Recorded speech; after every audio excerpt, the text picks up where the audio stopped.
Jamen, jeg vil gerne først sige tak, fordi I kom for at fejre mig, og så tak for mange haver. Så vil jeg gerne synge en sang for mor og min far.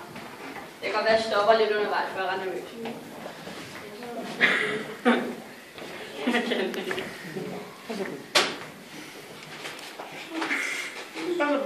Ja. Mor og far, I er der altid for mig, og det har jeg også altid været. Jeg er måske besværlig, men det har I lært at bære over med. I ved jo godt, hvor højt jeg elsker jer, og jeg ved skam også, hvor højt I elsker mig. Men far, det første jeg vil sige, det er egentlig faktisk kun til dig.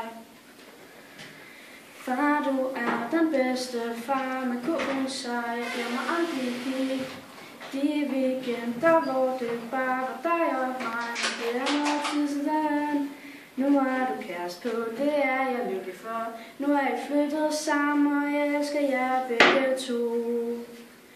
Hun er sgu sød, og det samme gælder hendes børn.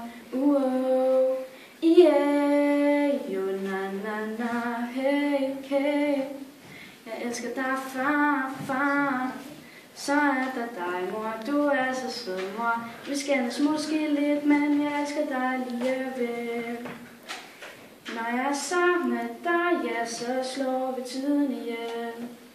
Mor, du kan sgu være irriterende en gang imellem, men jeg falder nok aldrig rigtig helt af pinden. Den pind, hvor vi begge to sidder på, føler jeg, vi har en masse, som vi skal nå.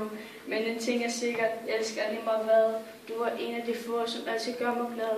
Jeg savner sgu dengang, det bare var os alle tre, men er nu glad for at være den, jeg er i dag. Det kan godt være, at jeg laver en masse sjove spas, men nu er jeg jo ikke lige så gammeldags. Jeg kan sige nogle mærkelige ting en gang imellem, og især når mig og mor, vi ser luksusfælden. For eksempel spurgte jeg om blinde kan få kørekort, men bagefter kunne jeg godt høre det som noget værre lort. Lige meget hvad der sker, så ved jeg, hvor I er. Mor og far kan ikke beskrive, hvor højt jeg elsker jer. Det vil tage et år at forklare alt det gode ved jer. Ja.